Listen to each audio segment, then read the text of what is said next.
Donc, j'aimerais tout d'abord commencer en reconnaissant que Montréal se retrouve sur un territoire Mohawk traditionnel, donc de remercier la nation Mohawk de nous laisser tenir cet événement sur leur territoire traditionnel et non cédé.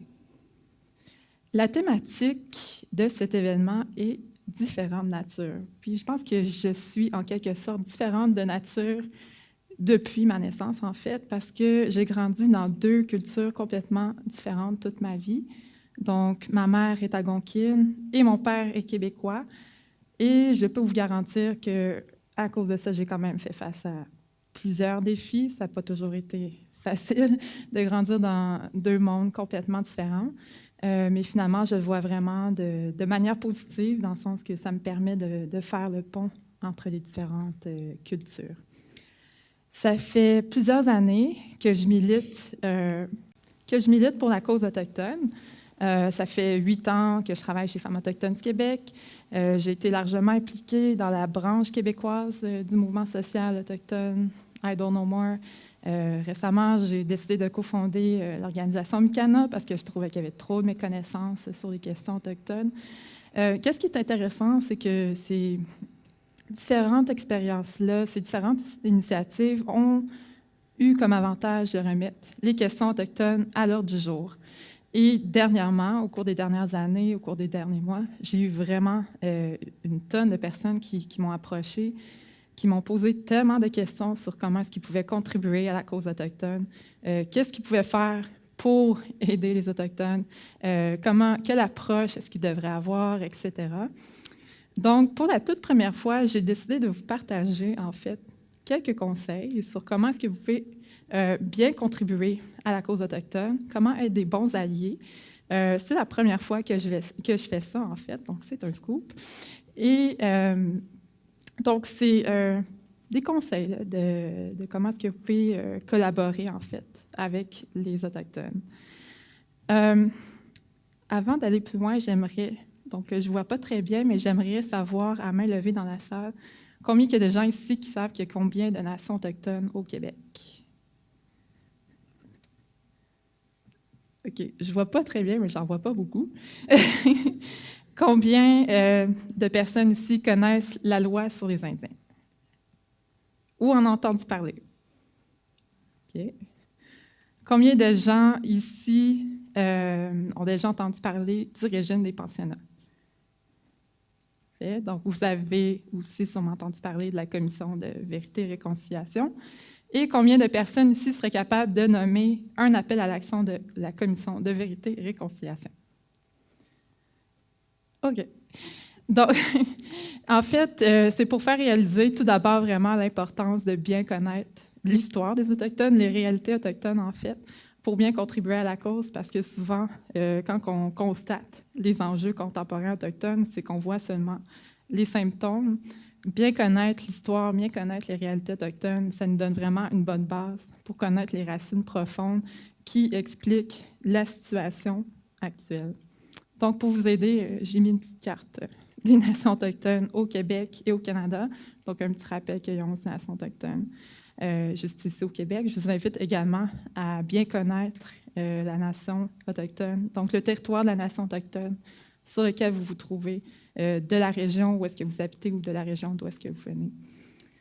Un autre petit conseil que je donne aussi souvent, c'est ne pas parler au nom des Autochtones, parce que j'ai en fait un flashback de quand j'étais militante dans le mouvement Idle No More.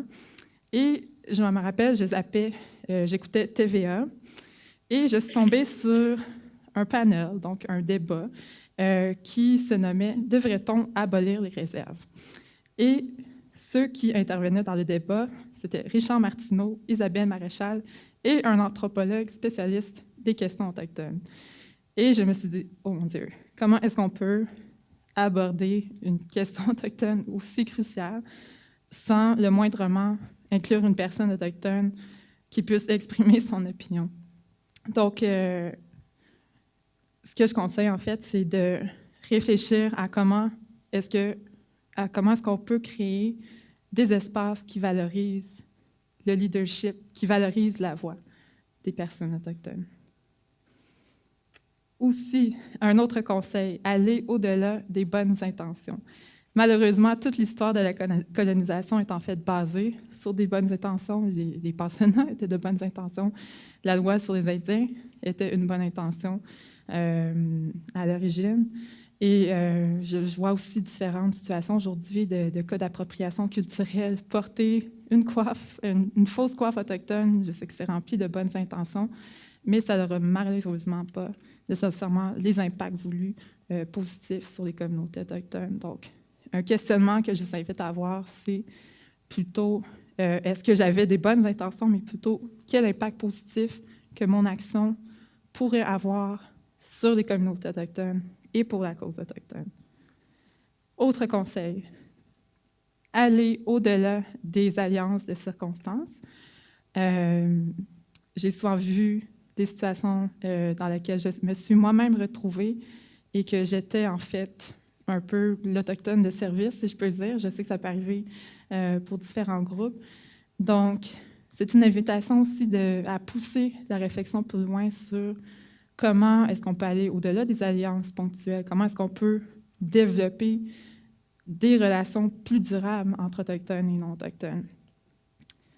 Et finalement, là j'ai l'air peut-être un petit peu dictatorial, mais un conseil aussi que je donnerais, c'est en fait, c'est correct de faire des erreurs, c'est correct de faire des gaffes, c'est correct aussi qu'il y ait des mécompréhensions. La réconciliation entre autochtones et non-autochtones ne se fera pas du jour au lendemain, ce ne sera pas nécessairement facile, il va y avoir des mécompréhensions, il va y avoir des chocs d'idées, des chocs de valeurs, des chocs de culture. Ce ne sera pas nécessairement du jour au lendemain, on se tient dans la main, on danse et on chante Kumbaya. Donc, ça va être parsemé aussi de moments quand même difficiles, mais pas seulement difficiles, mais c'est correct en fait de faire des gaffes et des erreurs. L'important, je pense, c'est de garder son humilité, d'apprendre de ses erreurs, de s'excuser si éventuellement on a commis une gaffe qui a blessé quelqu'un. Puis je pense notamment à un cas précis, les rencontres internationales du documentaire de Montréal l'année passée qui avait diffusé un documentaire qui était quand même très offensant pour le peuple inuit. Et cette année, ils ont fini par reconnaître les torts que ça avait causés et ils ont décidé de sortir un communiqué public d'excuses et d'organiser en fait un panel qui mettait de l'avant les cinéastes autochtones dans lequel ils pouvaient parler de leur propre voix.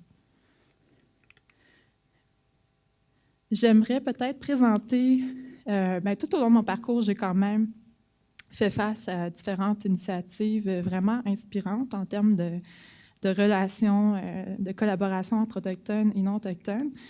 Donc, en essayant de me rappeler des événements qui m'ont marqué spontanément, il y en a deux, en fait, qui me sont venus à l'esprit.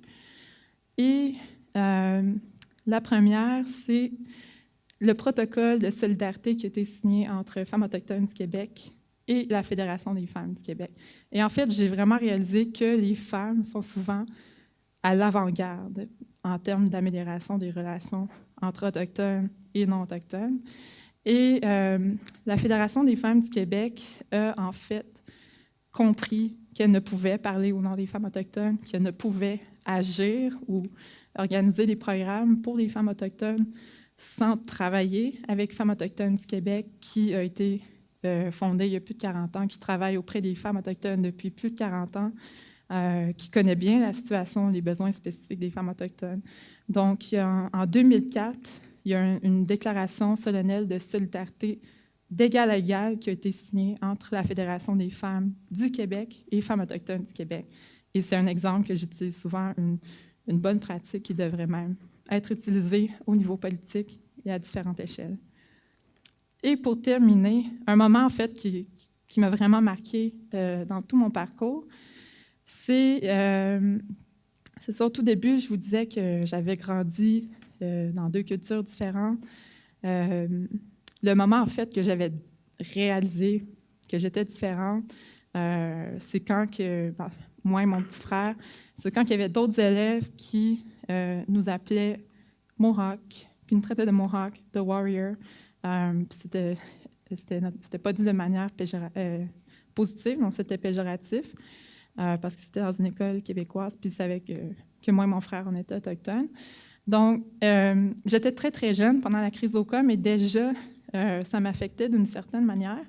Puis, ça a créé vraiment des images, des images chocs de tensions entre autochtones et allochtones qui sont restées dans notre imaginaire collectif, autant du côté autochtone que non autochtone. Puis, ce type d'image-là fait partie aussi de mon imaginaire. Puis quand je pense, c'est ça, je pense justement aux impacts négatifs que ça avait sur les différentes communautés autochtones à travers le Québec.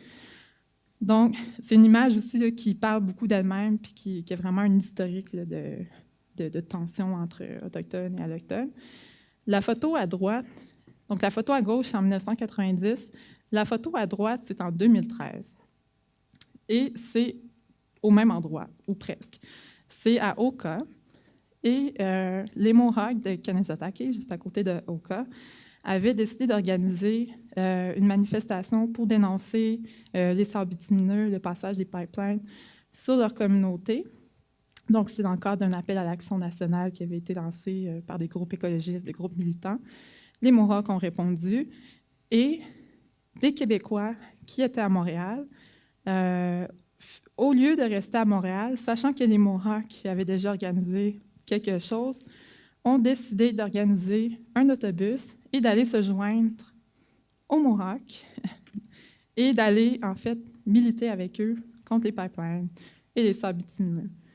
Et j'ai trouvé vraiment le contraste vraiment, vraiment inspirant, sachant que c'était sur un lieu où est-ce qu'il y avait un historique important de tension entre Autochtones et Québécois, et que maintenant, au même lieu, il y avait un groupe de Québécois de différentes origines, des Mohawks et des Autochtones de différentes origines qui militaient ensemble et qui collaboraient ensemble face à un enjeu commun. Et je m'étais dit que finalement, tout le travail que je faisais, finalement, c'était pour assister et participer aussi à des événements et des moments inspirants comme celui-ci. J'aimerais donc terminer finalement en vous invitant à être vous aussi différents de nature, à être avant-gardistes, à remettre en question vos préjugés, les informations que vous avez sur les Autochtones ou votre approche en fait que vous avez face aux Autochtones, puis de finalement ne jamais sous-estimer l'impact réel et positif que vous pourriez vous aussi avoir dans l'amélioration des relations entre Autochtones et non-Autochtones. Merci beaucoup. Miigwech.